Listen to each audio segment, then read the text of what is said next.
Bueno, es un gusto nuevamente estar con ustedes en la última sesión. Vamos a dividir esta última sesión en dos partes. En la primera parte vamos a hacer un repaso en general, muy cortito de lo que hemos visto, pero luego preguntarnos cómo ordenamos las ideas, las articulamos, para luego aplicarlas lo más ordenadamente posible que se pueda.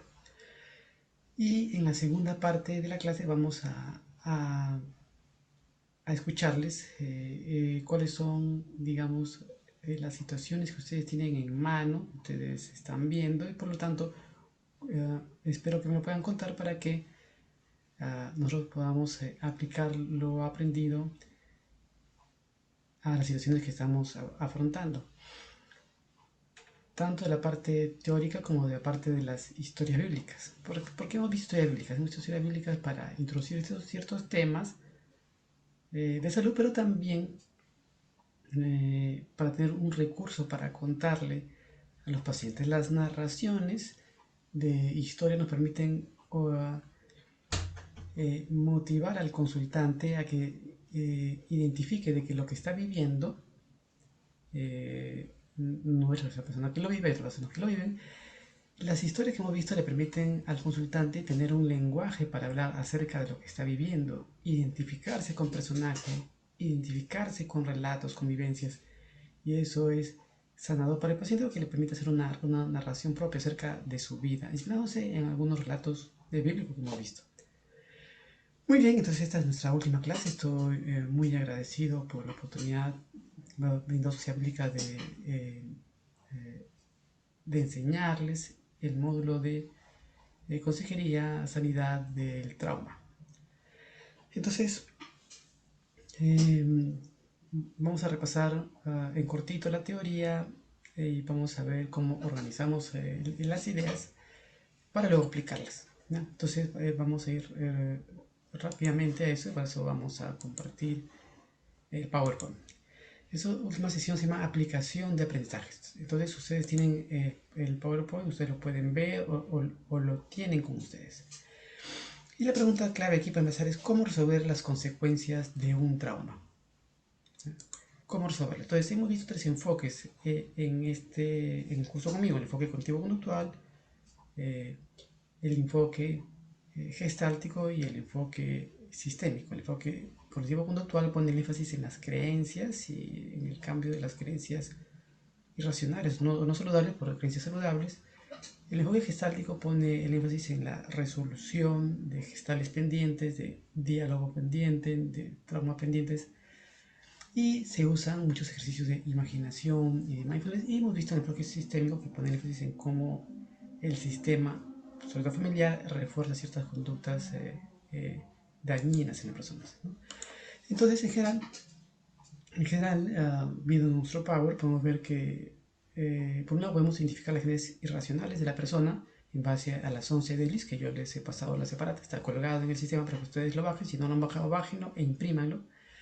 Y cambiar el sistema tirante por creencias saludables. La persona puede necesitar ayuda para crear ideas saludables. Algunas personas pueden venir de un ambiente muy pesimista, por lo tanto se hace muy difícil generar ideas saludables, y el consejero necesita ayudarle a redactar ideas saludables. No las que están en PowerPoint, sino tiene que redactarle en el lenguaje que sea relevante para la persona. Segundo, resolver gestales pendientes con recibir perdón, perdonar, agradecer, recibir perdón. Hicimos ese ejercicio de gestal en la última clase, al inicio de la última clase, ¿no? En la que les dije a ustedes escojan cerrar algún diálogo pendiente que tienen con estas opciones, ¿no? Eso es más difícil hacer para un consejero, es más riesgoso. Es mejor que esto lo haga un profesional, pero en todo caso prefiero que ustedes sepan que esto existe, ¿ya? Ahora, ¿por qué es riesgoso? Porque pueden abrir una herida que si erupciona de una manera dramática, tienen que saber cómo cerrarlo, cómo canalizarlo, ¿ya? No hay que abrir puertas que luego no saben cómo cerrar. Aquí también incluimos lo que es aprender a hacer mindfulness, ¿no? Que es el ejercicio de relajación que hemos estado haciendo y que también les he pasado el video cómo hacerlo, y si no se los he pasado, se lo voy a pasar nuevamente ahorita para que ustedes lo tengan lo puedan hacer. En todo caso, en internet hay miles de ejercicios de mindfulness. En tercer lugar, cambiar las demandas, creencias o emociones dañinas del entorno familiar, siempre y cuando la familia acepte, ¿no? Sí, no solamente para los niños, también ayuda para los adultos. Cambiar, que la familia cambie mensajes y conductas no saludables por conductas saludables. Mm, eh, si la familia está dispuesta a hacer cambios y a dar estos mensajes y cambiar sus conductas, eso ayuda mucho. No siempre la familia está dispuesta a colaborar. A veces la familia rechaza totalmente hacer cambios o rechaza totalmente tener un consejero o un psicólogo, ¿no? Y ese movimiento de menos a más, retomar la meta de la vida. Bueno, eso en general, resumiendo lo que hemos estado viendo en este curso, en este módulo. Ahora, ¿por dónde comenzar? Y pasamos a nuestra siguiente lámina. ¿Qué es lo que decía? ¿Por dónde comenzar? Ya puede ser por cualquier parte. No hay una receta, no hay un manual, no hay un catecismo de consejería en el cual la persona pueda, yo les pueda dar una receta que se aplica a toda persona, a todo consultante. No, eso no existe. ¿Ya? Eso depende del criterio del consejero. ¿Con qué nociones, con qué preguntas, con qué observaciones nos guiamos? ¿Por dónde empezar?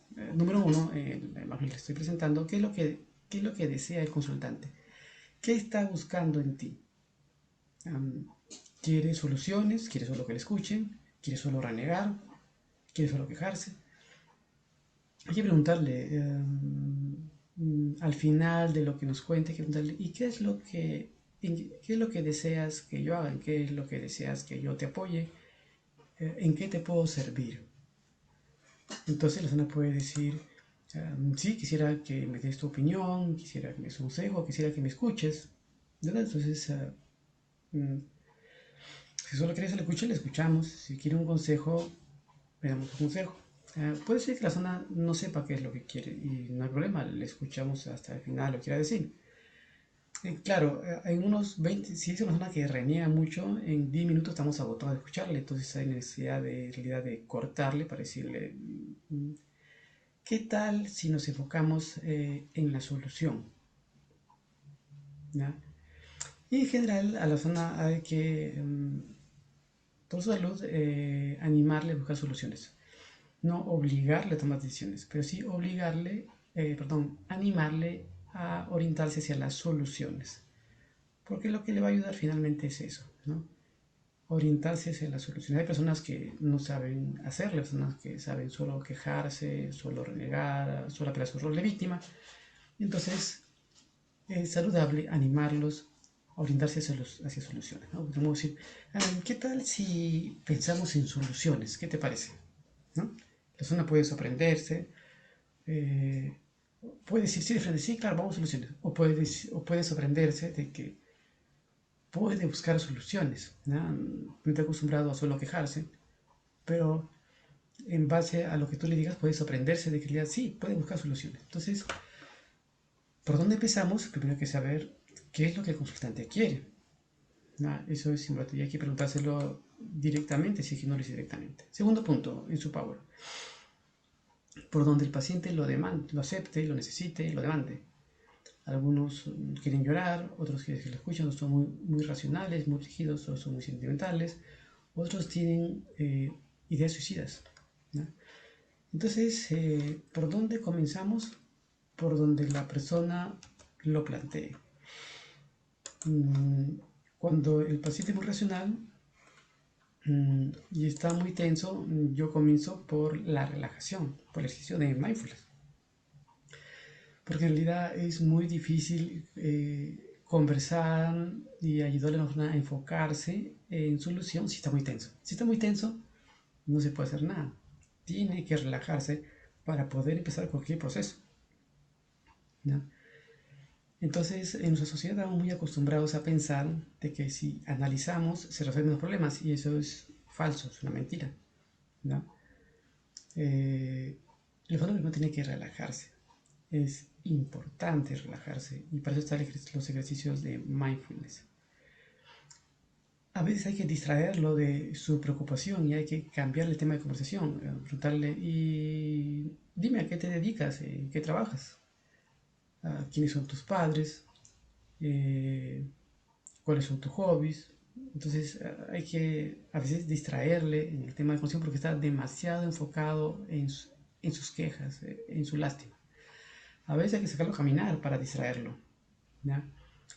Eh, y hay que ejercer el ejercicio de relajación que he hecho con ustedes 2 veces. Puede ser que llore, ¿sí? Puede ser, pero lo general es que se relaje. Y después de la relajación, recién retomamos. eh, Puede ser que necesitemos preguntar un poco para saber, un poco, para comprender la situación, si algo no hemos comprendido. Y luego preguntarle, bueno, ¿qué opciones tenemos? ¿Qué piensas tú? ¿Qué opciones tenemos para solucionar ese problema? Puede ser que la persona diga, no, no hay solución. ¿Ya? Bueno, entonces, si no hay solución, entonces no hay de qué conversar. Si no hay solución, solo queda lamentarnos. ¿Ya? Eso puede ser un poco sarcasmo, sí, en gestal usamos sarcasmo, ¿ya? Pero es un sarcasmo espontáneo pero medido, es el sarcasmo de un terapeuta, ¿ya? Entonces, bueno, entonces no hay nada que hacer, le digo yo. Me dice, no, bueno, sí, claro, a ver, bueno, sí hay una solución, pero es poco probable que suceda. Ya, le digo, bueno, no importa, cuéntame, ¿qué has pensado? ¿Qué solución piensas que hay, aunque sea remota? Y comienzan a contar, entonces, y uno va jalando por ahí el hilo. Es importante que la persona eh, cuente las opciones que tiene en mente. El consejero no es una persona directiva que le dice lo que tiene que hacer. En las iglesias, en general, estamos muy acostumbrados a eso. Los consejeros, en realidad, la consejería muchas veces es un uso del poder sobre el otro. En realidad, eso es muy dañino porque no ayuda a la persona a desarrollar su capacidad de resolver los problemas, sino que lo hace dependiente del consejero, ¿no? Y en realidad es indigno, ¿no? El Evangelio no trae dependencia. El Evangelio lo que trae es autonomía, libertad basada en valores. Entonces, y como veíamos al inicio, les he dicho más de una vez, lo que sana es la alegría del Evangelio, la justicia del Evangelio, la solidaridad del Evangelio, no el control de la iglesia. Entonces, decíamos en imagen número 2, de por dónde empezar. eh, por dónde empezar depende de cómo funciona el paciente. Hay pacientes que quieren llorar, hay que darles el espacio para que lloren, se relajen. Puede suceder que si alguien está con mucho dolor, se puede hacerse difícil detener su llanto. Me ha pasado un par de veces. A veces hay que intervenir porque tiene media hora llorando sin parar intensamente. Entonces hay que distraerle de su llanto para poder conversar con la persona. Sucede pocas veces, pero puede suceder. ¿No? Puede ser que la persona necesite llorar 1 hora. Muy bien, dejamos llorar 1 hora. Eso es más sencillo en la iglesia. En un consultorio donde hay pacientes citados hora tras hora, es un poco más complejo. En realidad hay que cortar para poder conversar algo antes de la siguiente cita. En el caso de los que se crían en una parroquia, en una iglesia, el horario puede ser algo más flexible, lo que es una ventaja, ¿ya? Digo, servicios voluntarios en la comunidad, sus horarios son más flexibles, ¿ya? Pero hay que ver por dónde quiere comenzar el paciente. En general es probable que necesitemos trocar los 3 componentes, el componente racional, el componente emocional y el componente de su sistema familiar. Solamente que vamos, en el momento hay que ver por dónde comenzamos. ¿Ya? Si es un paciente que tiene ideas suicidas, se hace también más complejo. Vamos a ir viendo por qué. Número 3. Algunos consultantes tienen las ideas muy claras, otros están muy confundidos. Hay que avanzar por etapas en función de lo que espera el consultante. No hay que empujarles ni decidir por ellos, ¿ya? Yo siempre digo que hay pacientes que llegan con su diagnóstico bajo el brazo, te cuentan las ideas de manera muy clara, muy ordenadas, resumidas, y uno ni siquiera tiene que hacer diagnóstico. Pero hay otros en que llegan muy confundidos y no hay problema, si llegan confundidos no hay que exigirles orden, ¿ya? Su confusión es un dato importante porque te lo cuentan en desorden las cosas porque ya las tienen en desorden en su cabeza, ¿ya? Entonces hay que tratar de hacer cierto orden en cómo, repreguntando para tratar de entender. No hay que atiborrarlos de preguntas. Si la zona en general es muy confusa, habrá que hacer algunas preguntas como para tener una idea de un orden general en la cabeza. Aunque ese orden lo vamos a ir logrando en el camino de las semanas de las citas, ¿ya? Entonces, decíamos, hay que tener en cuenta qué es lo que desea que le ayudemos, en qué te puedo ayudar. A veces lo saben muy concretamente, a veces no lo saben, a veces están muy confundidos. Y si están muy confundidos no hay problema, que nos cuenten, nos quieren contarnos, que traten de enfocarse en lo que quieren contarnos y nosotros le tratamos de ayudar a resumir y ayudar a narrar su situación y narrar, a redactar la pregunta de lo que quieren. ¿Qué es lo que quieren? Les podemos ir dando opciones de lo que yo entiendo que estás buscando, lo que yo entiendo que tú deseas, ¿ya? Y, y luego proceder por etapas. No hay forma de resolver las cosas ya, más de una vez. Si el problema es muy sencillo, se puede resolver en una conversación. Los problemas, por lo general, bueno, que llegan a un consultorio son problemas más complejos, que va a tomar unas semanas o varias semanas. Y entonces nos hacemos la idea de que vamos a resolver el problema por partes, sobre todo si son problemas que incluyen más de una persona o una familia con múltiples problemas, entonces va a tomar varias semanas. Y hay que llevar a la persona eh, que vamos resolviendo problemas uno por uno, no hay forma de resolverlo todo ahorita, vamos resolviendo uno por uno, vamos priorizando.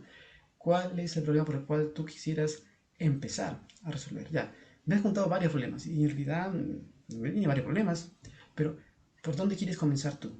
Para que conversemos por uno y vamos resolviendo uno. De repente, no sé si más sencillo, el más sencillo, y de ahí vamos resolviendo los otros. En realidad, resolviendo uno y el consultante aprendiendo a resolver un problema, va a ir resolviendo los demás también, ¿ya? Porque las habilidades que va aprendiendo las va generalizando a otras áreas de su vida, ¿no? Entonces, que el consultante tenga paciencia. Hay personas que les falta paciencia y quieren resolverlo todo ya y se acercan a uno a decir, dame 4 tips para resolver todos mis problemas. Y no, digo, eso no existe, eso solo existe en YouTube y en TikTok. De paso, búsquenme en TikTok como el hogar del alquimista. Entonces, eso existe en TikTok. En la vida real, la dificultad que tenemos la requieren un esfuerzo mayor, sistemático, ordenado y paciente, ¿ya? Yo siempre les digo, ¿y tú eres paciente? A veces me dicen, no, son muy impacientes. Ya, entonces tú quieres las cosas ya, pero el impaciente pierde. En estas cosas, el impaciente pierde. ¿Tú quieres tener paciencia para resolver este problema? Habitualmente sí, sí, voy a tener paciencia. Ya, muy bien, entonces vamos logrando el compromiso de la persona, ¿no? Entonces, tú quieres resolver esa dificultad uh, y te dicen por lo general sí. Eh, Pasemos a la siguiente lámina. Número 4 dice, hay que derivar y coordinar a los profesionales cuando esté en peligro la vida de la persona, cuando hay ideas suicidas, cuando sean problemas complejos, cuando hay trastornos mentales, cuando hay depresión, también cuando hay problemas de violencia, ¿ya? Entonces, hay que derivar. ¿De qué se encarga el consejero? Hay consejeros que quieren hacer de psicólogos y en realidad son labores distintas. No hay uno que sea más importante que el otro, son labores distintas, ¿ya? Entonces, este curso no tiene como pretensión que ustedes hagan como psicólogos, no hay forma de reducir 10 años de formación, 6 años de pregrado, 4 años de maestría y posgrado en un curso de 2 meses o en un diploma de 4 meses, no hay forma. El consejero va a identificar, digamos, el consejero es la primera línea de atención de salud mental o de salud psicológica. Es la primera línea. Y está bien, porque el consejero es el primero que va a recibir las demandas. El psicólogo no es la primera línea, en realidad la primera línea es el consejero, el pastor. Entonces el consejero tiene que ir desarrollando habilidades para identificar dificultades, para saber qué deriva, qué no deriva. ¿Ya? En este curso no hay forma de agotar qué derivar y qué no derivar, ¿ya? Pero eh, el consejero tiene que identificar a quién le va a derivar. No le puede decir solamente que busca a un psicólogo, un psiquiatra, no. El consejero tiene que saber dónde están los psicólogos. En el centro de salud mental comunitario, en el centro de salud, en el hospital de salud mental, en el Hospital de la Solidaridad, en el caso de Lima, en algún servicio municipal de salud. Tiene que saber dónde está el psicólogo para poder derivarlo. En las iglesias, sobre todo iglesias evangélicas, hay algunas iglesias peleadas con los psicólogos, pero lo toman como competencia del pastor. En realidad no somos competencia del pastor. Colaboramos con el pastor, ¿no? Entonces algunas iglesias enseñan al psicólogo no. Y le dicen, al psicólogo puede ser ya en última instancia, si estás en la lona, ya no está bien, pero psicólogo evangélico. Si no, no. Porque el psicólogo que no es evangélico te va a quitar tu fe, te va a decir que no creas en Dios, que no vayas a la iglesia. Y eso no es verdad, ¿no? Es decir, no hay que dejar de ir al psicólogo porque no hay psicólogo evangélico en el distrito, en la zona. No, ese es un grave error. Eh, el psicólogo evangélico va a trabajar con las mismas herramientas que el psicólogo no evangélico, que el psicólogo no cristiano. Me parece que en las parroquias católicas esa distinción entre no es tan común esperar que el psicólogo que tiene sea un psicólogo católico. Me parece que los centros de salud comunitarios católicos se adaptan mejor a trabajar con profesionales que no sean necesariamente católicos o religiosos. Esa es una ventaja. Yo diría que a veces los evangélicos somos bien sectarios, ¿ya? Y eso nos perjudica. Entonces, el consejero tiene que saber dónde están los profesionales para derivar. Los cuadros complejos hay que derivarlos y eso no significa abandonarlos. No significa que el consejero no tenga nada que hacer ahí, no, el consejero tiene que permanecer ahí, pero tiene idealmente que coordinar con el psicólogo del lugar. Es algo así como presentarse ante el psicólogo del centro de salud mental y decirle, mira, yo soy consejero en mi iglesia, yo recibo algunas situaciones y voy a derivarte algunas situaciones que escapan de mi labor como consejero y quería presentarme contigo. Un psicólogo o un psiquiatra que en realidad hacen bien su trabajo agradecerán la presentación y darán su número, su tarjeta de la oficina, del lugar y coordinarán con el consejero. A eso tenemos que llegar. Por el momento, cada uno trabaja por su lado, lo que en realidad es muy dañino para los consultantes. En realidad, siempre debemos trabajar de manera coordinada. ¿Ya? Entonces, si el psicólogo está en la parroquia, hay que mandarlo al psicólogo de la parroquia. Si el psicólogo está en un centro evangélico, hay que mandarlo al centro evangélico y coordinar. La salud es tema de todos, no es tema de una iglesia en particular. Entonces, ahora, ¿en qué momento mandar al psiquiatra? Más de una vez me dicen, ¿en qué momento manda al psiquiatra? ¿Ya? Cuando hay, por ejemplo, emociones que se hacen inmanejables y que producen sufrimiento, ¿no? Entonces, cuando hay sufrimiento, la persona puede requerir medicación, ¿ya? Y no hay que tenerle temor a la medicación, ¿ya? Más de una vez me han dicho, la medicación vuelve adicta a las personas, entonces no hay que ir al psiquiatra. Pero la medicación no produce adicción, ¿ya? Porque el psiquiatra lo va a dar en el contexto de la terapia y el psiquiatra lo da por un tiempo corto. El psiquiatra no va a dar a nadie 30 años de ansiolítico, ya eso no existe. Y ahí me dicen, pero yo conozco una señora que toma hace 30 años ansiolíticos de vez en cuando. Y claro, pero eso no es porque el psiquiatra se lo manda, eso es porque ella se automedica con ansiolíticos, ¿no? Yo también conozco a una persona así. Y es porque si yo no ir a terapia, no resuelve su problema, sino solo medicarse. Y se medica cada, digamos, 2 veces al año desde hace 30 años, en realidad. Como en el Perú el sistema de salud está descoordinado, desunido, entonces la persona puede ir a pedir medicación a una posta médica, luego a un centro de salud, luego a un hospital, eh, y nunca irá al psicólogo. Eh, Pero se puede hacer en el Perú porque el sistema de salud no está unificado. Pero yo entiendo que está en plan de unificarse. Y en ese momento todos los consultores privados y públicos se van a articular. De tal manera que cuando alguien vaya a pedir a un psiquiatra un ansiolítico, el psiquiatra va a revisar la red nacional de salud y va a ver de que a esta persona le han dado hace 5 meses también ansiolíticos en otro centro de salud y le va a preguntar, bueno, usted ya tuvo ansiolíticos hace 5 meses, usted ha ido al psicólogo, recibió terapia, ¿cómo está enfrentando usted su ansiedad? Si dice, no, yo no he hecho nada, entonces tiene que ir al psicólogo para poder darle un ansiolítico. Entonces esa articulación en el Perú todavía no existe, pero se va a dar y esperemos que pronto. ¿Ya? Entonces el psiquiatra tiene la consigna de dar la medicación por el menor tiempo posible. 1 mes, 3 meses, por lo general no más. Hay personas que requieren más, pero son situaciones muy específicas. Pocas personas requieren medicación y esas pocas personas, los que requieren 6 meses de medicación, también son pocos. ¿Ya? Eh,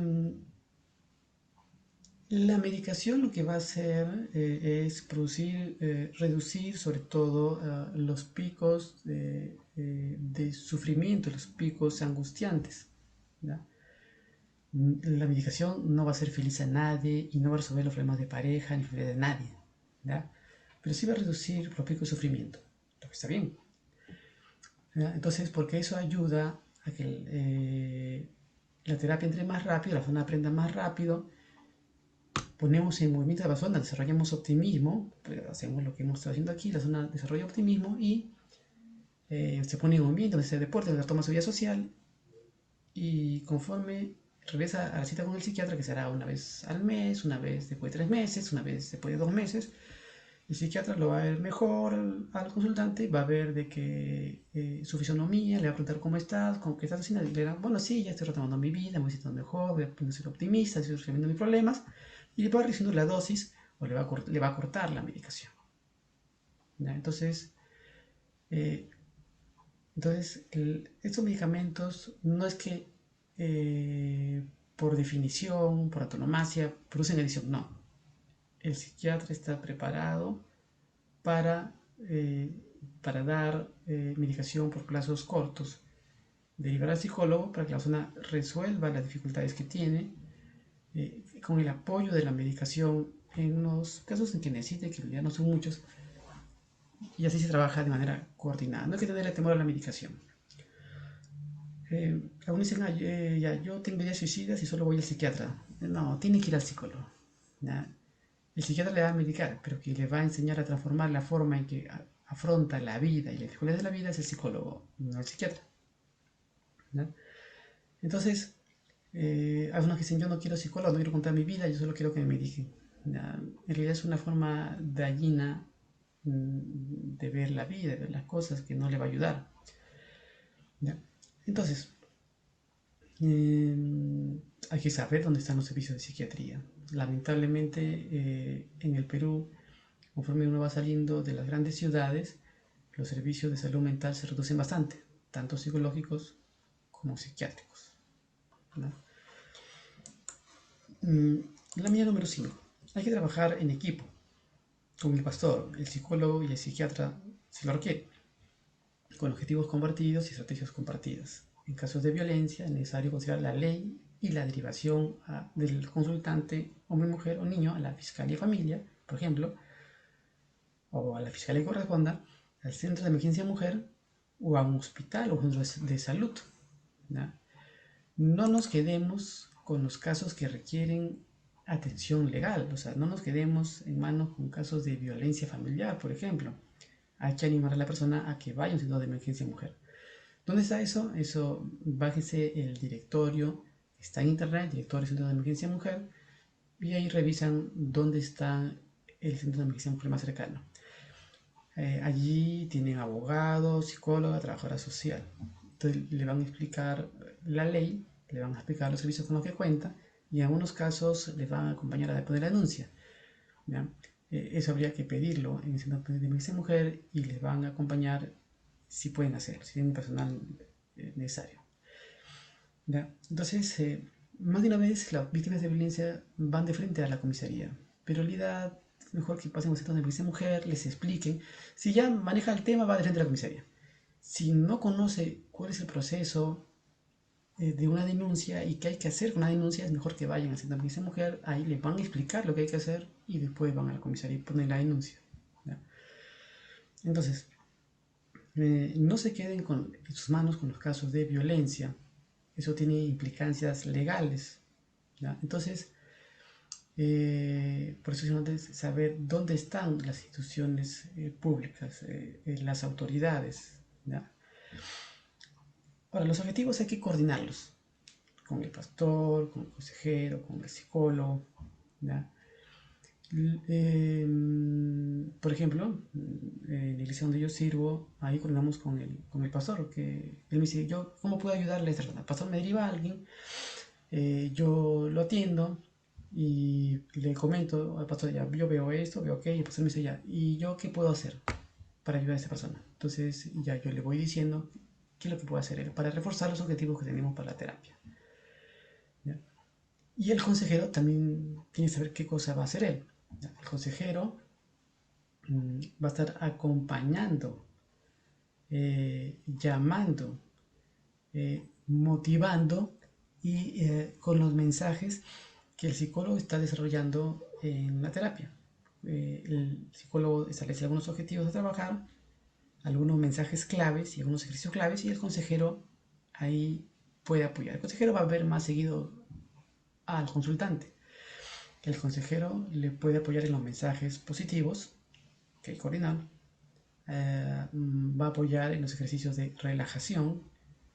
Va a apoyarle a... trate de no analizar mucho las cosas, los problemas. El consultante necesita más bien relajarse, más que...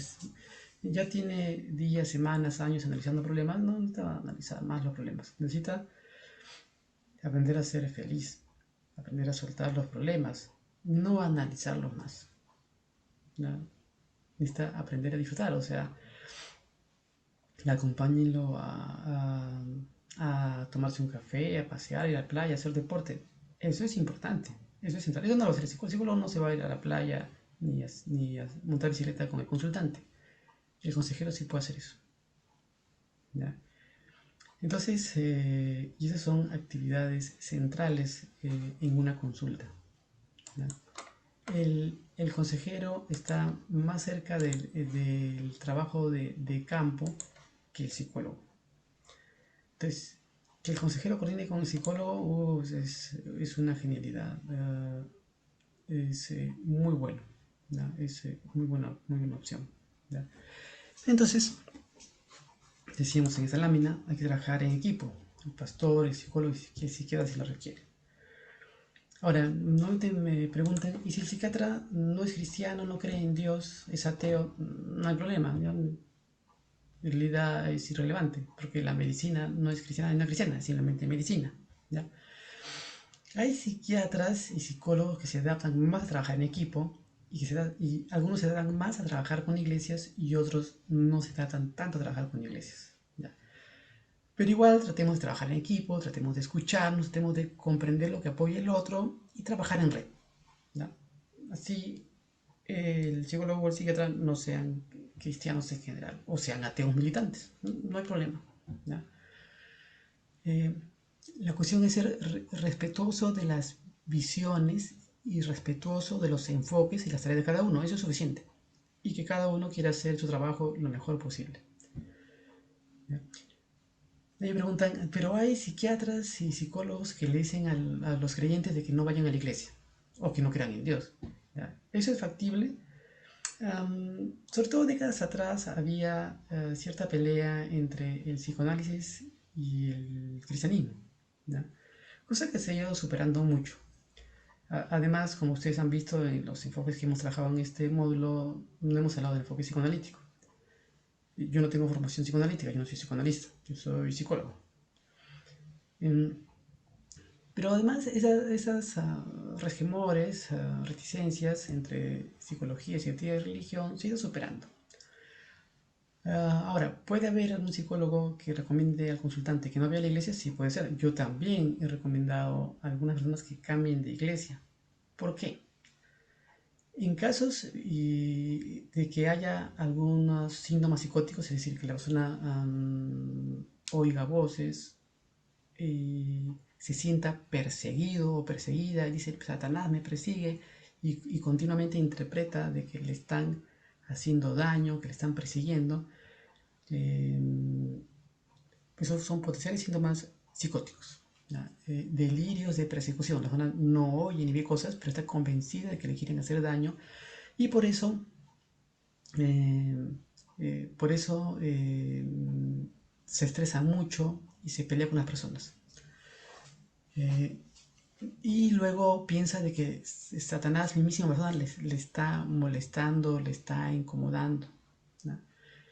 En ese caso, yo recomiendo a personas que tienen estos problemas de que salgan de una iglesia que refuerza un énfasis en Satanás, ¿no? Básicamente iglesias pentecostales y carismáticas.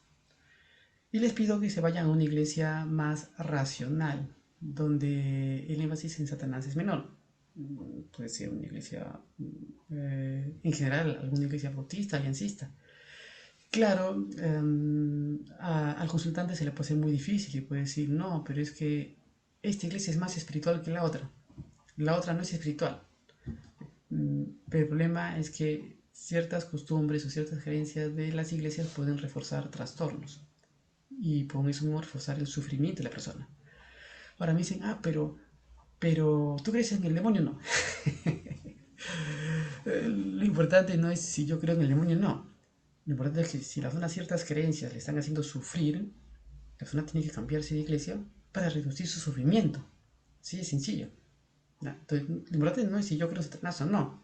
Lo importante es que si ciertas costumbres y ciertas creencias de la iglesia le están haciendo sufrir porque refuerzan delirios de persecución, entonces tiene que cambiarse de iglesia. Dios no se va a molestar porque se cambie de iglesia, ¿no? Lo importante es que la persona esté bien, ¿no? Algunos me dicen, pero ¿este problema será espiritual o material? No, no sé.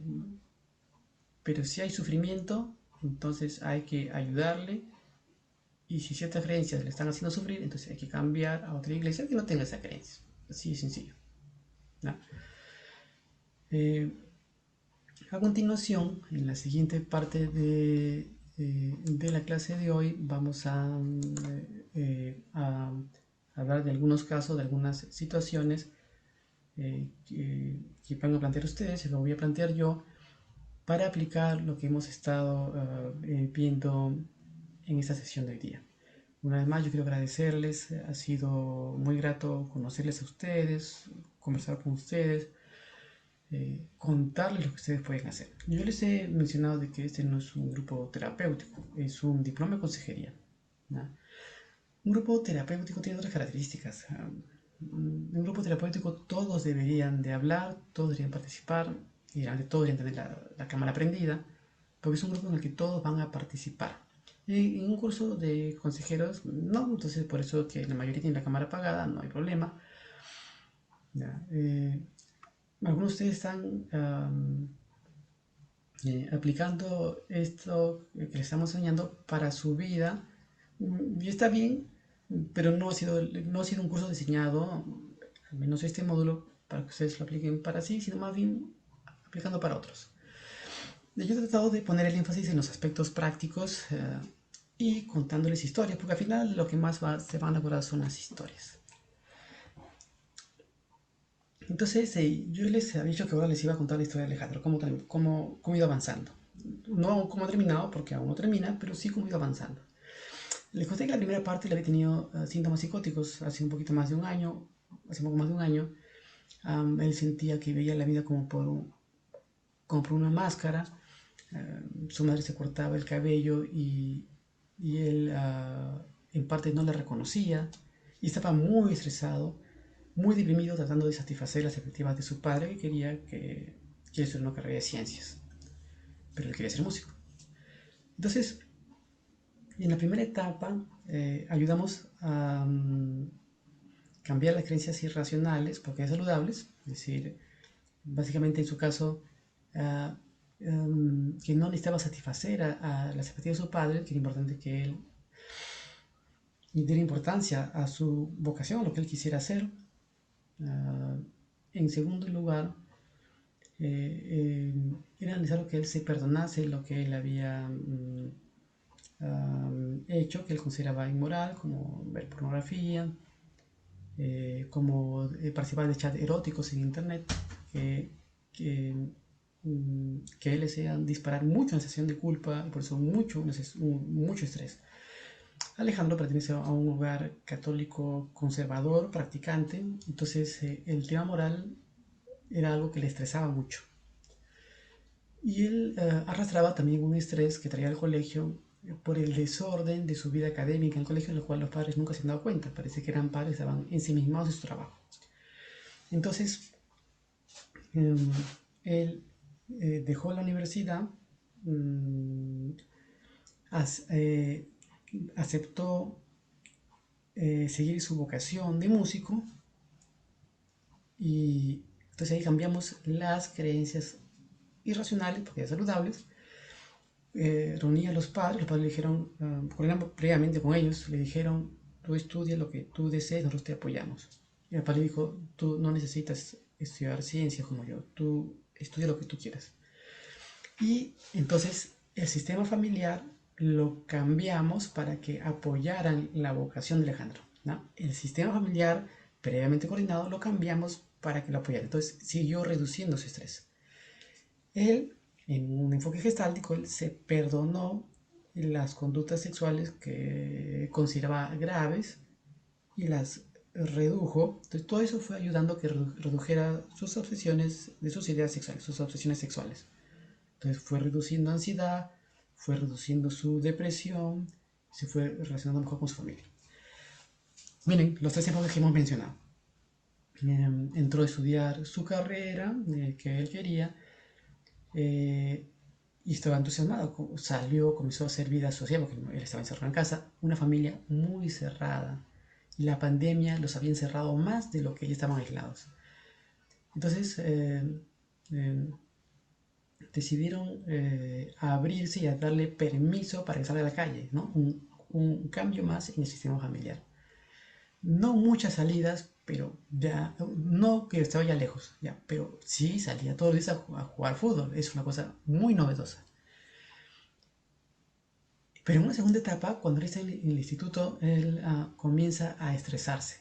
Le estresa la vida social, le estresa la demanda de las personas, no sabe cómo manejar diversas demandas de las personas, sentimentales, las chicas. Comienza a pelearse con el padre y eso le estresa mucho y las demandas del instituto lo estresan, los exámenes. Se le ve inconstante en su vida académica, muy inconstante en su vida académica. Una chica se pone exigente con él al final del primer ciclo de la carrera y explota su estrés, justo en época de exámenes. Entonces, tenemos ahora el reto de que él aprenda a regular sus vaivenes emocionales. Estamos en otra etapa, hay todo un enfoque para trabajar de regulación emocional, no lo hemos hecho aquí porque se implica un nivel más complejo. Hay libros para eso, para trabajar desregulación emocional, es decir, la dificultad para regular emociones intensas, como molestia, como temor, por ejemplo. Entonces, nuestro reto ahora con Alejandro es manejar los vaivenes intensos de sus emociones. Uno, manejar la vida social y sobre todo la relación con las chicas de una manera madura. Él se imparte como un niño pequeño. le cuesta negociar porque tiende a ser rígido como el padre, pues es importante conocer a la familia. Y entonces sí ha habido en parte momentos muy conflictivos con el padre. Entonces retomo un trabajo con la familia, refuerzo, profundizo, conocer a la familia, pero la familia no viene, le cuesta mucho venir, demoran mucho las citas. De parte son padres muy ocupados, sobre todo el padre, y ahora la terapia va más lenta, porque ahora necesitamos un poco más de participación del padre, de que maneje de una manera distinta la relación con Alejandro. Todavía no termino de identificar exactamente dónde están los disparadores de los conflictos entre los dos, ¿ya? Porque el padre en realidad es difícil convocarlo. Entonces yo tengo que arreglármelas con Alejandro y su mamá, para tratar de hacer con ellos lo que se pueda hacer, aunque el padre participe muy poco. ¿Ya? Es la limitación que tengo ahora. Alejandro está consciente de que él puede ir aprendiendo a manejar mejor los conflictos con el papá. Sí le cuesta, porque son dos hombres demandantes de que la familia se ajuste a ellos. Ese es el contexto. Entonces, y ahorita estamos con ese objetivo. Cómo trabajamos con la mamá, que también dispone poco tiempo, y con Alejandro para manejar mejor el hogar.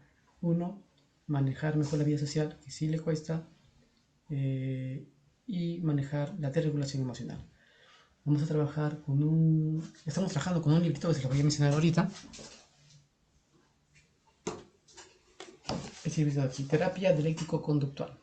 Justamente tiene un componente de relajación, meditación, un componente de manejo del malestar emocional y un componente de habilidades sociales. Lo encuentran en Vibundi Miraflores a 100 soles. Muy bien, entonces esa es la situación de Alejandro. Cambios irracionales, perdón, todo lo gestáltico y cambio del sistema familiar en tanto que el sistema familiar lo permite. Muy bien, pasamos al descanso y de ahí retomamos en la segunda etapa de esta clase las preguntas de ustedes, para ver cómo aplicamos lo que hemos visto en esos últimos minutos de este módulo que he disfrutado mucho con ustedes. Vengo de la graduación de mi hijo menor, que vamos a pasar al tipo de preguntas.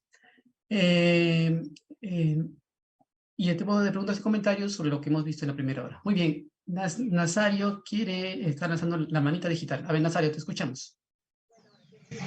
Buenas tardes, doctor. En el centro de trabajo también estaba escuchando, al parecer era la grabación de la parte anterior que estábamos escuchando, muy interesante. Pero me preguntaba por un momento, ¿cómo podemos diferenciar a los pacientes? Bueno, soy personal de salud, siempre estamos al frente con situaciones diversas, pero a la vez en la iglesia, ¿no? Entonces, mi pregunta era, ¿cómo diferenciamos a una persona si realmente está, por decirlo así, poseído? Ah, he conocido pastores que hablan, por ejemplo, de liberación, ¿no? Y hay que, por decirlo así, sacarle a los demonios. Pero como personal de salud también entiendo que hay cosas que tienen que llegar en el psiquiatra o tienen que tratar el psicólogo. Y son instrumentos muy valiosos, ¿no? Entonces mi pregunta, pastor, por favor, ayúdenos a entender cómo diferenciarlo. No podríamos estar diciendo fuera demonios cuando esto es competencia del psiquiatra, por cierto, ¿no? Nada más, pastor, bendiciones. Gracias, Nazario. Es una buena pregunta. Sí, es una pregunta que siempre está presente en todo curso de consejería. Y yo diría de que no nos preocupemos por la pregunta, sino más bien, digamos, apliquemos el paquete completo.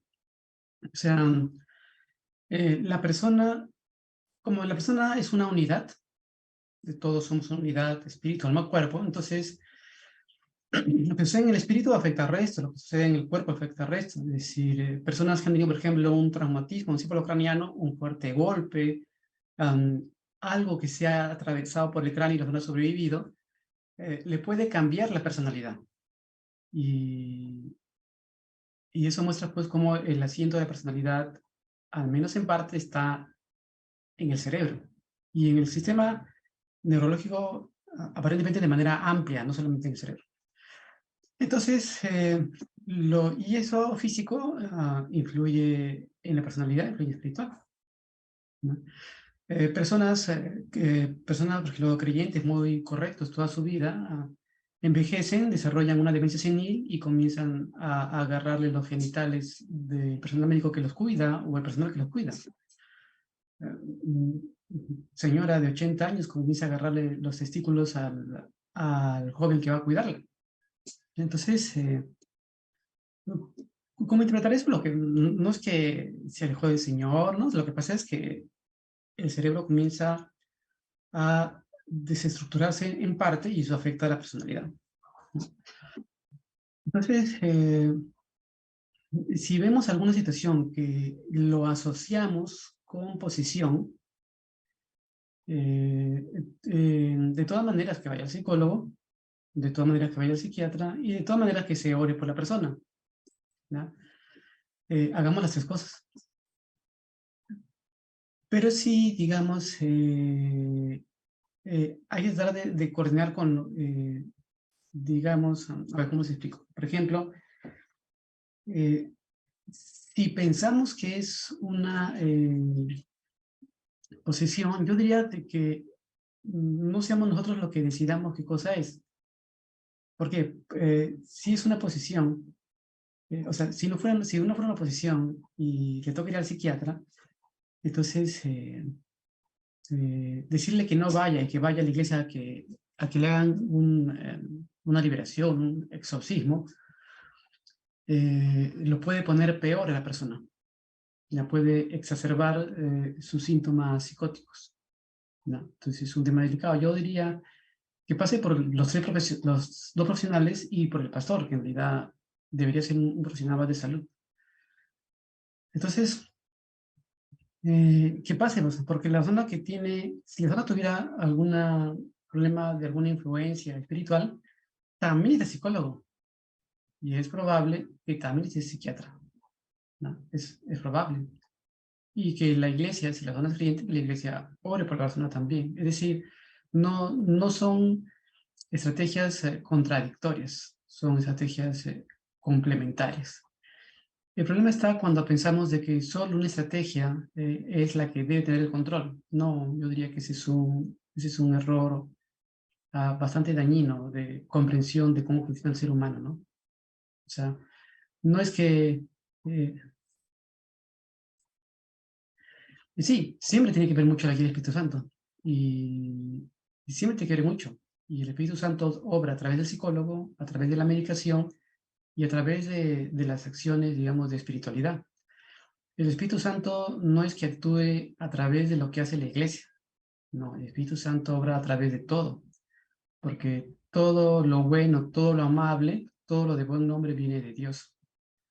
Entonces, no es que el psicólogo venga del diablo de la nada y lo que hace la iglesia se venga de Dios, no, todo lo bueno viene de Dios, ¿no? Entonces, todo eso va a contribuir a su salud. Situaciones complejas, sea un trastorno psicótico, o sea algo espiritual, o sea ambas cosas a la vez, yo diría que no se lo queden en sus manos, eh, sino derívenlo a alguien que se haga responsable, el profesional de salud, y también el pastor, claro, si la persona es creyente y si la familia es creyente, ¿no? ¿No? Entonces, habrá un momento en el que el Perú y estos temas se ordenen, los consejeros pasen a ser parte del sistema de salud, por ejemplo, consejeros formados por la iglesia, como sucede en otros países. Entonces, y el consejero va a tener también responsabilidades legales por lo que dice, por lo que hace, ¿no? Ese es un momento donde no lo hay. Y hay consejeros que recomiendan a la persona que ya no tome pastillas, ¿no? Y lo digo, yo vengo de una iglesia carismática, ¿ya? Yo me casé en una iglesia carismática. Entonces, pero no se le puede decir a alguien que está medicado que que ya no tome medicinas porque el Señor le ha sanado. Yo declaro que el Señor te ha sanado, por tanto, tira las medicinas a la basura. Esa persona termina hospitalizada porque entra de emergencia, ¿no?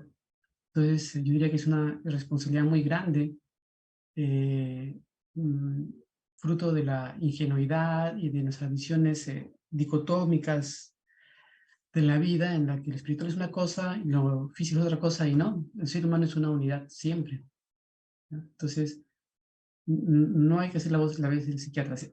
Llegará un momento en que el que haga eso y determine que alguien ya no necesita medicación porque Dios le ha revelado que ya sanó, y ese consultante termine hospitalizado y lo van a denunciar por usurpación de funciones, ¿no?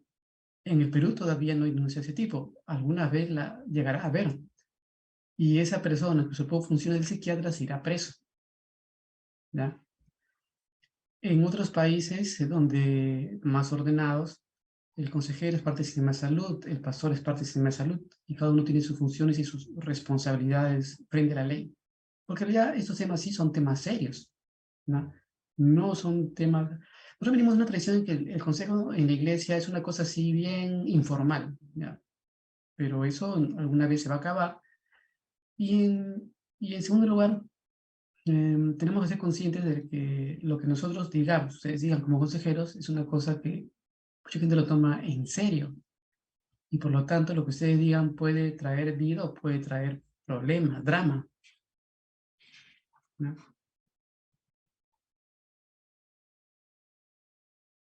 En conclusión, ¿cómo se le llamaría? ¿Existe realmente una posición de demonios? Am, no lo sé, no lo sé. Si yo lo supiera, tendría el Premio Nobel de Psicología y Religión, pero ninguno de esos dos existen, al menos por el momento. Eh, Todavía no terminamos de entender cómo funciona el ser humano.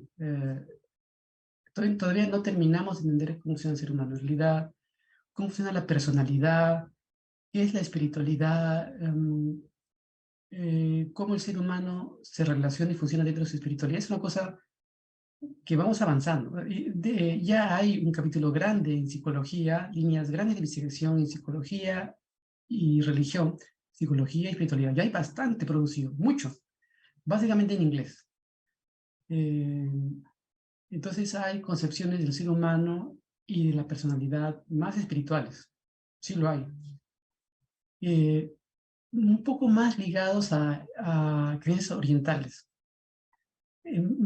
Ligados al cristianismo hay poco, pero hay que desarrollarlo, ¿no? El cristianismo ha tenido que ser muy dicotómico, espíritu versus cuerpo, pero es una concepción, es una epistemología, es una concepción del ser humano que en realidad no funciona hace mucho tiempo. Le funcionó a Descartes siglos atrás, cuando Descartes, filósofo científico, se peleaba con la Iglesia católica por el tema de la medicina por los cuerpos. Entonces, los científicos, los médicos querían hacer disecciones del cuerpo para poder avanzar en la ciencia, siglos atrás. Y la Iglesia Católica decía que no se podía porque no se podía entrar al cuerpo, modificar el cuerpo, descubrir los misterios que son de Dios, los misterios que Dios ha ocultado del ojo humano. Y era un tema políticamente muy serio. O sea, si alguien diseccionaba cuerpos podía ganarse problemas legales muy serios por enfrentarse a lo que la Iglesia consideraba solo algo de su incumbencia. Entonces, porque normalmente las iglesias se manejan como representantes de Dios, ¿no? Entonces, Descartes apeló a una dicotomía. El cuerpo es una cosa, el espíritu es otra, y el espíritu pertenece a la iglesia y el cuerpo que pertenezca a la ciencia. Y su propuesta epistemológica le funcionó para que los médicos no fueran perseguidos, ¿no? Pero dejó un hueco bien grande en las ciencias y en la teología también. La teología ya venía a ser dicotómica desde el siglo VI, VII. La diferenciación radical entre bueno, malo, cuerpo, espíritu, ya venía de la influencia del neoplatonismo al cristianismo, ¿no? Pero se consolidó en las ciencias con la epistemología de Descartes. Ya desde hace décadas atrás estamos tratando de crear una ciencia sin la dicotomía cartesiana. Y ya hay psicología que asume la espiritualidad como parte de la experiencia humana, ¿no?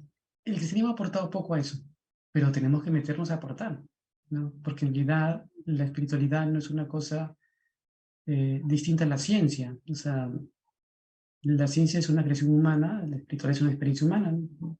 En realidad, todo va junto, todo es lo mismo, todo es experiencia humana. Bueno, respondí filosóficamente porque es una pregunta filosófica la que han hecho. Ahora, me dicen, ¿existen posiciones demoníacas? No lo sé. ¿Existen fenómenos que llamamos espirituales? Claro que sí. ¿Existen fenómenos que llamamos posesiones? Claro que sí. ¿Serán posesiones realmente? No lo sé. ¿Pero existen fenómenos espirituales? Sí, eso, ni vuelta que darle, eso existe. ¿La ciencia los estudia? También los estudia, ¿no? Entonces, ¿son todos esos fenómenos espirituales necesariamente posesiones? Yo personalmente pienso que no. Claro, en nuestras iglesias católicas protestantes hay sectores que maximizan la concepción de lo demoníaco y otras que lo minimizan, ¿ya? Yo estoy en el sector que minimiza las posesiones, pero reconoce que existe fenómenos que llamamos espirituales, ¿no? Entonces, bueno, ahí hay un tema grandote que trabajar y, claro, y eso puede afectar, esas cosas espirituales, pueden afectar la personalidad, claro que sí. Yo a mis hijos les digo que ellos no jueguen a la ouija, no se metan a esas cosas, porque yo pienso que eso sí afecta, sí es muy dañino, ¿verdad? Eh, ¿Que son exactamente demonios? No lo sé. No lo sé. Muy bien, alguien levantó la mano y como yo me demoré en darle el pase, eh, la manito se desactivó. No llegué a ver quién es. ¿Podría de nuevo activar su manito digital? ¿Quién? Gedeón, muy bien. El juez Gedeón. Te escuchamos, estimado Gedeón. Profesor, buenas tardes ya. Hay una pregunta puntual. ¿Se puede curar o se puede sanar definitivamente de la esquizofrenia? Hay un amigo que sufre eso hace 13 años y los médicos, los psiquiatras le han dicho que es una enfermedad de por vida. Y él al comienzo tomaba algo de 15 pastillas. Ahora ya está tomando, ¿cuánto? 9, 8 pastillas. Mi pregunta Ujú. es eso. ¿Si se puede curar la esquizofrenia o es una enfermedad Ya. de por vida? Muy bien, gracias, Gedeón. Hoy día están haciendo preguntas difíciles, está bien. Entonces, yo no soy un experto en temas psicóticos. Los enfermedades psicóticas sobre todo se trabajan en hospitales, no en centros privados como el mío, pero de lo que yo conozco les comento. Eh, Hay variedades de esquizofrenia, no hay un solo tipo. Hay variedades de esquizofrenia, hay esquizofrenia que son más dañinas, más lesivas, que comienzan a más temprana edad. Hay esquizofrenias donde que las familias reaccionan rápidamente y rápidamente avanzan un tratamiento y no se pelean con la enfermedad, y hay otras familias que reaccionan muy lentamente y se pelean con la enfermedad, entonces agravan la enfermedad. Y si a las personas con esquizofrenia la llevaron que le hagan liberación, profundizaron la enfermedad, ¿no? En la esquizofrenia hay alucinaciones auditivas, a veces visuales, sobre todo auditivas. Hay delirios de diverso tipo. Entonces, la esquizofrenia tiene tratamiento, depende mucho de eso, de a qué edad inició, la gravedad, cómo reaccionó la familia, ¿ya? Recuerden que en uno de sus enfoques, en el enfoque sistémico, que hemos visto específicamente terapia breve estratégica, es muy importante la reacción de la familia en general. La familia puede reforzar el problema o puede rápidamente ayudar a cambiar, ¿no? Eh, entonces, en toda América Latina hay una pobre concepción de los problemas psicológicos de ese tipo. Entonces, habitualmente el entorno rechaza a una con esquizofrenia porque la trata de raro, lo trata de loco, lo trata de endemoniado, y con eso agrava los problemas. Y en un enfoque sistémico, la esquizofrenia es producto de la familia, es un trastorno de la comunicación en la familia. Es una concepción muy interesante.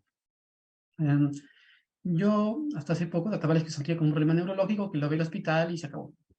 Pero después he ido viendo que no, que en realidad enfoques como el sistémico ven trastornos psicóticos, sobre todo los más suaves, como problemas de la vida, como una ansiedad, una depresión, también así es síndrome psicótico. Entonces, y me gustó mucho, ¿ya? Me gustó mucho. A mí me ha ayudado en mis tareas, porque yo he tenido últimamente pacientes adolescentes con síntomas depresivos, psicóticos, ¿no? O sea, que han tendido a escuchar cosas o sentirse muy perseguidos. Eh, entonces, es importante que como la esquizofrenia no los veamos solo como temas hospitalarios de gente que está loca. No, son personas común y silvestre que o tenían alguna tendencia a hacerlo porque había padres, tíos que habían tenido algún trastorno psicótico en general. La psicosis engloba la esquizofrenia, pero el entorno lo agravó, lo disparó, algo así. Entonces, ¿tiene solución? Depende. Ahora, si la familia reacciona rápidamente y hay una reacción rápida y buena de la familia, de la comunidad, de la iglesia, eso ayuda mucho. Si hay mucho rechazo y una reacción muy lenta, eso agrava el problema, ¿no? Una persona con esquizofrenia puede ser una vida relativamente normal, también depende de eso, ¿no? Hay personas con esquizofrenia que pueden escuchar voces, que pueden escuchar ruido y sobreponerse a eso, o sea, reconocer de que no es real, sobreponerse y seguir avanzando en su vida. Es algo así como tener un dolor crónico. Las personas tienen dolor crónico y avanzan con su vida a pesar del dolor crónico. O de una discapacidad crónica y siguen con su vida. La esquizofrenia también puede tratarse así. La persona sí oye cosas, pero puede seguir adelante en su vida a pesar de eso. ¿Ya? Entonces, la persona puede, sí puede, pero depende digo, de la gravedad, de la atención rápida y de que la comunidad lo acepte. La persona con esquizofrenia de repente nunca se va a casar, de repente nunca va a tener hijos, siempre va a estar un poco recluido, pero puede llegar a trabajar, puede llegar a generar sus recursos, puede hacer sus recursos económicos, puede hacer una vida familiar con sus hermanos relativamente normal, pero hay que reaccionar rápido y hay que reaccionar bien. Muy bien, ¿algún otro comentario, pregunta, queja?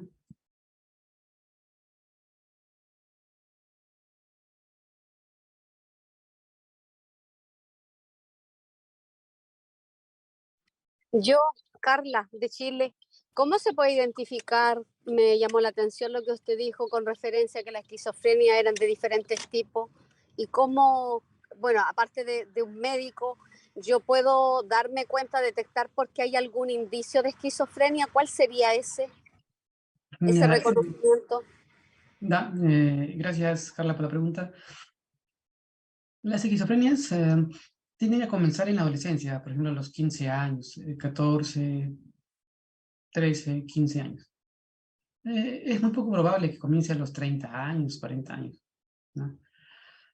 La persona comienza a aislarse sistemáticamente, hay un aislamiento muy fuerte, comienza a salir poco de su casa, o sale muy poco o ya no sale, confía solo en el entorno de su familia más cercana y no fuera de la familia, se en sí misma, piensa, mira, se pierde la mirada y comienza, por eso mismo comienzan a ser un punto de bullying en el colegio, en el barrio. Y eso aumenta su sensación de sentirse extraños. Entonces, eso aumenta la frustración, ¿ya? Dispara la ansiedad, puede comenzar a disparar la depresión, ¿ya? Y, y conforme avanza la frustración, la ansiedad y la depresión, puede comenzar sobre todo a oír cosas, delusiones auditivas, a oír cosas, oír que le gritan, oír que le dicen, que le gritan que se suicide, ¿no? Eh, eh, cuando la persona comienza ya a aislarse bastante, hay que tratar de ayudar. En general a cualquier persona, no es que todo el que se aísla puede desarrollar una esquizofrenia. Las personas se pueden aislar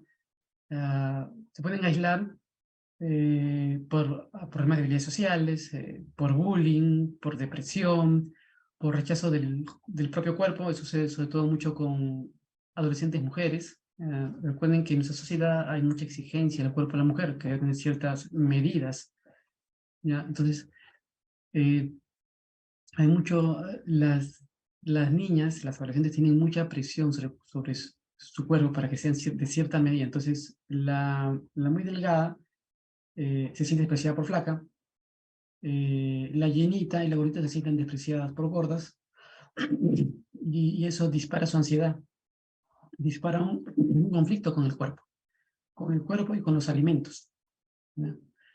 Entonces las personas pueden aislarse, que se casa por muchos motivos distintos, y en general hay que llevarle, eh, hay que animarle a sentirse mejor consigo mismo. Eso lo han visto en el módulo de niñez y adolescencia, ¿no? Ahora hay mucho problema con el cuerpo, problemas parecidos a trastornos con el cuerpo, ¿no? Entonces, y es importante trabajar la tutoría en el salón. Estos temas todavía no llegan a la tutoría en el aula, ¿ya? Pero hay que hacer que llegue, ¿no? Es decir, el tutor debería hablar acerca del cuerpo, acerca de los trastornos alimentarios, eh, pero en general sí, el trabajo es arduo porque luego se escoge a la Miss Primavera es la más bonita, la más flaquita. Entonces, en televisión las modelos son flaquitas. En estas guerras las modelos son despampanantes. Entonces, hay que hacer el esfuerzo por dar mensajes de que todas las personas valemos igual, todos los cuerpos valen igual. Es algo que a los hombres les cuesta entender la presión que implica, porque los hombres no tenemos esa misma presión. Yo soy delgado, igual estoy panzón y nadie me presiona por eso. Pero en el caso de las mujeres la presión sí es muy grande, ¿ya? Entonces, los varones no logramos comprender habitualmente el estrés que produce esto en las chicas. Entonces, retomando la pregunta de Carla, entonces, si a este aislamiento comienza a sumarse de que la persona se ve asustada o que comenta que ha oído algo, que le han llamado y le llaman sistemáticamente y se ve asustado, ya, entonces esos son potenciales síntomas psicóticos. ¿Toda persona que tiene esos síntomas hace una esquizofrenia? No. ¿No? Las personas que se deprimen mucho, personas que se deprimen profundamente, pueden hacer síntomas psicóticos, o sea, síntomas pequeños que parecen esquizofrenia, pero no lo son. Son depresión con síntomas psicóticos. Carla, mira, pero ¿cuál es la diferencia? Ya, en la depresión, el síntoma principal es que la persona se siente muy triste, desganada, con una sensación de vacío profundo, y el tema de lo que hoy es un tema secundario. En cambio, en una esquizofrenia, lo central es la sensación de persecución, las voces que oye, la angustia por lo que oye, por lo que le persiguen, la angustia por cómo lo miran, ¿ya? Entonces, por eso es que son distintos. Y bueno, esos temas, la mayoría de psicólogos no ven temas de esquizofrenia. Esos temas de esquizofrenias de verdad los ve el hospital, ahí hay psicólogo, trabajadora social y psiquiatra, los tres tienen que trabajar juntos. En el consultorio privado, sobre todo lo que vemos son depresiones con algunos síntomas psicóticos. Eso es lo que se ve. Por eso esa es mi experiencia, ¿no? Yo no he trabajado en un hospital y por eso no tengo experiencia con esquizofrenia, digamos, no sé, puras, por decirlo de alguna manera, ¿no? Otro comentario, pregunta, ah, ¿tienen algún caso que quisieran comentar, alguna situación que quisieran comentar para que hagamos el ejercicio de afrontarlo? Muy bien, Connie, te escuchamos. Ajá. ¿Me oye, profe? Sí, sí, perfecto. Ajá. Profe, yo conozco una persona que eh, cada vez que habla o va a decir algo, él te da, esa persona te da varias versiones de un mismo hecho. Pareciera que es como mitómano, ¿me entiendes? O sea, constantemente está diciendo cosas que después no se acuerda que los dijo, entonces cuando la vuelve a repetir, te dice otra cosa totalmente diferente y eso es totalmente repetitivo. Entonces, ¿cómo trabajar una persona que sea mitómano? Bueno, depende, no hay nada que trabajar ahí, porque recuerden que para dar un consejo se lo tienen que pedir. Mm, Entonces, si la persona no pide consejo, no hay nada que hacer. Y si es alguien, dices tú, como mitómano, una persona con esa personalidad no va a pedir consejo, no va a pedir ayuda. ¿Ya? wow, Las personas que no piden ayuda son personas que crean un sistema cerrado en su cabeza. Y entonces no necesitan pedir ayuda porque todo está resuelto en su cabeza. Y claro, una persona que tiene todo resuelto en su cabeza va a una iglesia rígida, autoritaria, sectaria. Tenemos iglesias evangélicas sectarias, tenemos congregaciones católicas sectarias. ¿Qué es lo sectario? Son sistemas cerrados de pensamiento, donde no entran nuevas ideas, donde no se permiten discusiones ni evaluaciones. Entonces, iglesias con características sectarias, congregaciones con características sectarias, son las iglesias preferidas de personas con cierto tipo de trastornos. Porque en ese caso la iglesia refuerza su estructura cerrada de pensamiento. Entonces ahí no hay nada que hacer. Para empezar, no nos piden consejos, así que no hay nada que hacer ahí. cierto. Las personas paranoides, por ejemplo, son personas que mm, suponen de que los demás tienen malas intenciones contra ellos, que hacen cosas contra ellos, que piensan cosas contra ellos. Y en realidad, ¿cuáles son sus pruebas? Sus pruebas es cómo Connie me miró. ¿Ya? Me miró de una manera en que es obvio que tiene algo contra mí. Pero esa puede ser una prueba bien subjetiva, bien tocadiza ya. Pero para una persona con ideas paranoides, la mirada de Connie es la prueba, fidedigna, objetiva, suficiente para tener claro que viene algo contra mí. Como tengo claro eso, entonces yo voy y la cuadro, Connie, pues, ¿qué tienes contra mí? ¿Por qué me tratas así? Y Connie dirá, pero yo no he hecho nada, ni siquiera he pensado nada. Eh, pero la zona paranoide entonces hace reclamos de ese tipo. Y ve un grupo reunido y dice, ah, están diciendo algo contra mí, están complotando contra mí. ¿No? Esa persona no ve cosas, no oye cosas, pero sí interpreta malas intenciones. Todo está a nivel de interpretación. No oye, no ve cosas, pero sí está convencida de que suceden cosas contrarias contra ella. Esas personas viven estresadas. Es un problema muy común, muy frecuente. Los tenemos por problemáticos, pero son personalidades paranoides. ¿Ya?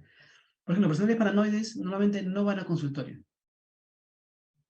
¿Por qué? Porque si el psicólogo no le da la razón, entonces es que el psicólogo tiene algo también contra mí. Es parte del complot.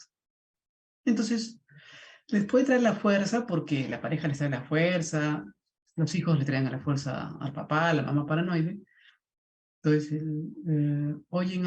vienen al consultorio porque lo han tenido obligado, pero el psicólogo dice algo que no quiere escuchar y dice, ah, no, ese psicólogo no me convence, demasiado joven, demasiado viejo, no, ese psicólogo no es creyente, ese psicólogo no conoce el poder del Espíritu Santo, ese psicólogo no conoce la palabra de Dios. ¿Ya? Entonces, siempre hay una buena razón para, digamos, no permanecer en terapia, por lo tanto, no permitir evaluarse él mismo sus pensamientos que le están haciendo sufrir.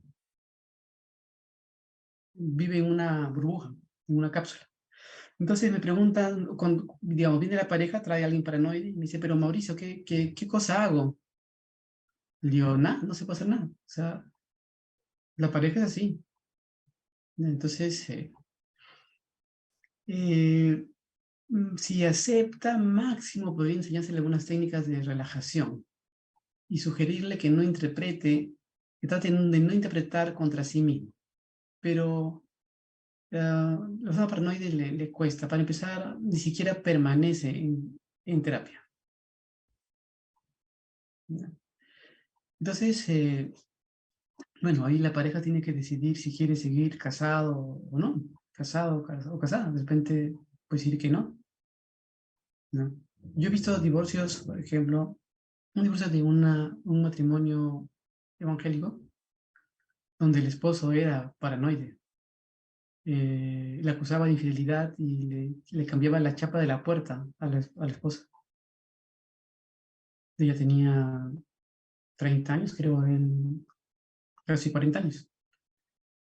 Y le cambiaba la chapa de la puerta para que ella no pueda entrar. Entonces, y finalmente no pudo con la silla. No. En un momento dado, él me dijo, entonces, ¿todo está en mi cabeza? Y digo, sí, todo está en tu cabeza. De ahí yo me mudé, ellos no siguieron en terapia y unos 4 años después se divorciaron. Ya no tengo el detalle de qué es lo que pasó, pero en realidad es difícil. Yo no he visto ningún paranoide que permanezca en terapia. Es, eh, es complejo. Otros comentarios, preguntas. Si no, yo quiero comentarles, a ver, el caso de una familia. Pues, la persona que llega a pedir ayuda es la esposa, porque en la pandemia se reforzó sus ideas obsesivas de enfermedad y muerte. Entonces, cuando ella mira el orín de sus hijos son pequeños, cuando mira el orín de sus hijos y ve espumita, dice, ya, esa espumita significa de que están enfermos, por lo tanto tengo que llevarles al doctor para que les hagan un examen de sangre. Y tantas veces llevó a los hijos al doctor, a la clínica, para que saquen examen de sangre, que el doctor le prohibió ir. Imagínense. Y esto dijo, tus hijos están bien, solamente los vas a poder traer 2 veces al año para tomarles un examen de sangre. No te voy a aceptar visitas por ese motivo más que 2 veces al año, porque los podía llevar todos los meses a que los pinchen a los niños. ¿Ya? Ella estaba obsesionada con la enfermedad, el sufrimiento y la muerte. ¿Ya? ¿Eso de dónde salió? Salió de la pandemia, se produjo en la pandemia, pero ya venía atrás. ¿Ya? Esos trastornos nunca salen de la nada. Normalmente las zonas ya vienen con un trastorno de ansiedad generalizada, es decir, con una tendencia a estar ansiosos todo el día, la mayor parte de los días del año, preocupados por diversas cosas. Enfermedad, sufrimiento, muerte, pobreza, daño, ¿no? Entonces, y el caso de esa señora.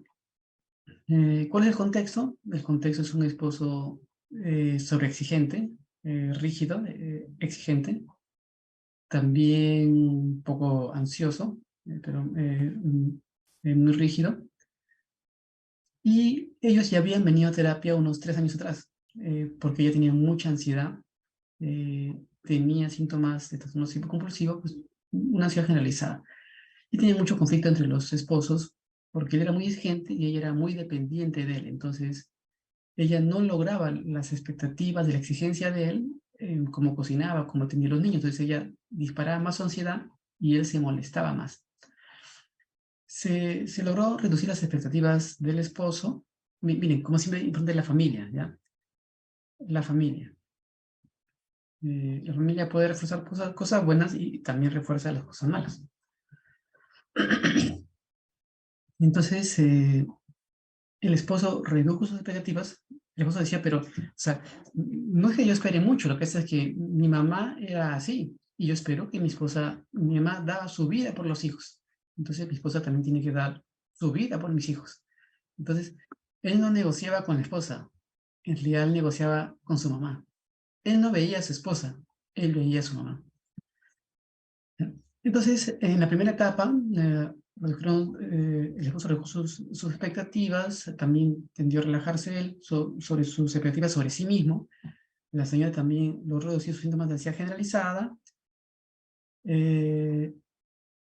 Salió embarazada, entonces ya dejé de verlos y le llegó la pandemia y disparó de nuevo la ansiedad y el TOC, ¿no? Bueno, eso ha pasado con medio Perú, ¿no? Y con medio América Latina. Entonces han regresado hace 2 meses. Ella me contó lo que está pasando, esta de la espumita del orín. Entonces me reuní con el esposo y le digo, el esposo sigue siendo muy dramático. Entonces había tenido un accidente, pensaba que nunca se iba a sanar, ahora está muy bien, ya, pero en ese momento él tenía que apoyar de que la esposa salga a hacer deporte, salga a hacer vida social. Él no podía movilizarse ya, pero que la esposa salga a hacer deporte. Y la esposa salga a hacer vida social hasta que él pueda sumarse. Y entonces él dijo, ya está bien, yo apoyo. Y dijo, pero el problema no es solamente mío, es que ella no sale. Ahí estaba su esposa al lado. Y dice, sí, yo no sé de salir. Ya, pero tiene que salir, pues. Sí, sí, sí. Y justo la convocaron para que vaya a trabajar 2 veces a la semana al trabajo. Entonces ya la obligaron a salir de casa. Ya, mire, entonces es importante identificar las creencias irracionales acerca, en este caso, de la muerte y la enfermedad, trabajar acerca de cómo el sistema familiar refuerza, para que el sistema familiar no refuerce la obsesión, no refuerce la ansiedad. En este caso, el esposo, con todas sus limitaciones, es alguien que colabora. O sea, me escucha, podrá suspirar y decir, no, sí, yo todos colaboro. Entonces, los dos son buenas personas. Entonces, fue comenzando a hacer actividad. Estar en casa metidos es muy dañino siempre. ¿Ya? La persona tiene que salir. Alguien me dice, pero yo trabajo aquí en casa, entonces yo no salgo. Bueno, pues igual tiene que salir. Si trabajas hasta las 6 de la tarde, sale a la calle. Se tiene que salir a la calle sábado, domingo. Me dice, yo es que sábado lavo mi ropa y domingo voy al culto y de regreso.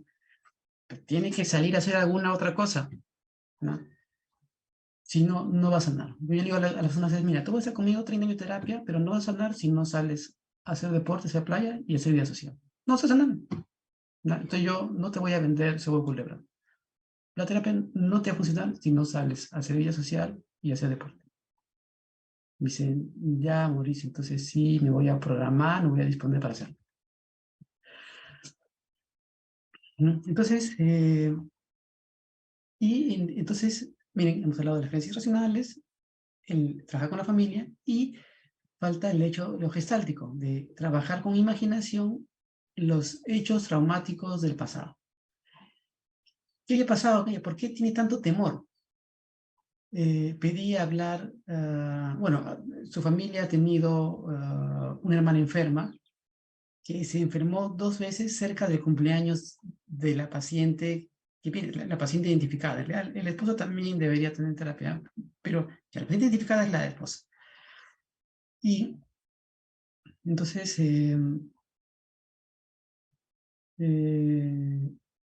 habían tenido una hermana que se enfermó 2 veces, entró y hizo una crisis grande, la hospitalizaron en el cumpleaños de la paciente. Entonces, con una enfermedad de la hermana que fue larga, entonces ella pensaba que cada vez que la enfermedad era algo que le perseguía. Yo pedí hablar con los padres y la hermana de ella, ¿no? La paciente tiene más de 30 años, pero yo pedí hablar con los padres y la hermana que había estado enferma. Pedí hablar con ellos y ahí ya yo entendí. La abuela de la paciente era ansiosa y obsesiva. La madre, ansiosa y obsesiva. Ya pues son 3 generaciones enfrentando la vida de una manera específica, dañina.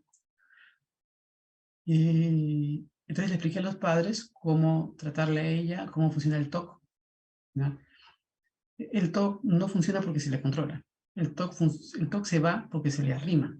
Se le arrima con actividades buenas, placenteras, optimistas. El paciente, el TOC el trastorno obsesivo compulsivo es un intento de controlar. Y la persona controlar para no sufrir. La persona que tiene un trastorno obsesivo trata de controlar su necesidad de controlar. Porque es lo único que conoce, la estrategia de vida que conoce es la de controlar. Entonces trata de controlar su necesidad de controlar. Digo, no funciona así. tienes que salir a la calle, hacer vida social, hacer deporte, ir a la playa, y con eso, ir a la iglesia, servir en la iglesia, y con eso vas arrimando lo obsesivo, porque tú estás más dedicado a otras cosas. Es algo que al paciente con TOC le cuesta, pero es el único camino, ¿no? Entonces, hicimos ejercicios gestálticos en que la puse en las situaciones en que cuando tenía en su infancia, su hermana se enfermaba. Y era algo que le asustaba, le ponía tensa. Dice ya, vas a recordarte ese momento, pero vas a afrontarlo ahora tranquila. Imagínate que tus padres te dicen, mira, en 5 minutos tu hermana va a hacer un colapso, pero vamos a permanecer todos tranquilos. Vas a estar tranquila, todo va a salir bien. Entonces la paciente está tensa, pero ya tiene un discurso en su cabeza de que todo va a estar bien. La estamos animando imaginariamente que afronte el recuerdo, no el pasado, porque todavía no existe, el recuerdo de una manera más tranquila. Entonces, se pone tensa, se imagina que su hermana que hace el colapso le hable y dice, voy a estar bien, en 5 minutos voy a colapsar, pero voy a estar bien. Entonces, está tensa con su imaginación, pero eso es un mensaje positivo. Hago que ingrese Jesús, el Hijo de Dios, y que le diga, todo va a estar bien, tranquila. Su hermana colapsa, se la llevan en ambulancia con sus papás, ella se queda con sus abuelas, y se queda Jesús con ella y dice, todo va a estar bien. Y después se imagina que llaman por teléfono y le dicen, sí, tu hermana está estable. Y entonces con eso que estoy haciendo, estoy exponiéndola al recuerdo que disparas, digamos, algo así como síntomas postraumáticos, de estrés postraumático. Y ella se fue relajando, lo tomó más tranquila. Hicimos una segunda serie de ejercicio, el mismo ejercicio, y lo tomó más tranquila, ¿no? Porque se le va exponiendo a que lo tome, a que le pongo a lo que le asusta mucho, que es el temor a la enfermedad, la muerte, y a la enfermedad inesperada, ¿no? La enfermedad inesperada, que la angustia. Entonces, les pongo a eso, pero va acompañada de mi voz. Yo digo que mi voz es la voz de Jesús, mi voz es la voz de su hermana, mi voz es la voz de sus padres, y ella cada vez está más tranquila, más tranquila, ¿no? En eso estamos ahorita, porque la cita con los padres fue la semana pasada. Entonces fue una oportunidad para que ella llorara, para que ellos hicieran palabras, bueno, para escuchar cómo funciona la familia, cuál es el lenguaje de la familia, a ver si ya, ese lenguaje no usen. No hablen de que tengo temor, no, díganle que ella se va a sanar.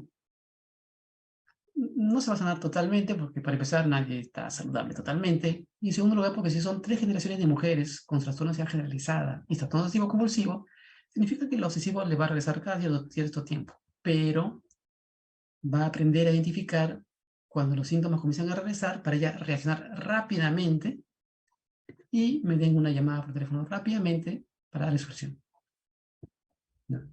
Entonces con eso se va haciendo que por tiempos más largos esté tranquila y los periodos de ansiedad se acorten y se hagan menos intensos. ¿Van a desaparecer? Lo más probable es que no, pero que se hagan más cortos, menos intensos, menos frecuentes, ¿ya? Entonces, esos ejercicios gestálticos tiene que hacerlo un psicólogo, ¿ya? Son riesgosos, pero tú no sabes cómo va a reaccionar la persona. Y si reacciona mal, tú tienes que tener una idea de qué vas a hacer. ¿Qué implica reaccionar mal? Que se ponga a gritar, que se ponga a insultar. Hay personas que vomitan. Yo nunca he visto un paciente que vomite, pero César Basalar, que les enseñó a las 9 de la mañana, él tuvo una paciente que vomitó con el ejercicio de imaginación, ¿no? Entonces uno tiene que estar preparado de saber qué cosa puede suceder y saber qué va a hacer si suceden ciertas cosas, ¿no? Muy bien, pero quiero que sepan cómo es el panorama, cómo funciona esto.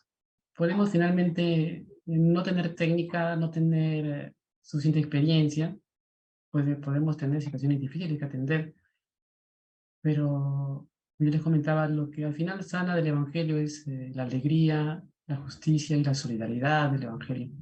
Entonces, eso quisiera que se acuerden de eso al final de este curso y como idea central del curso, ¿no?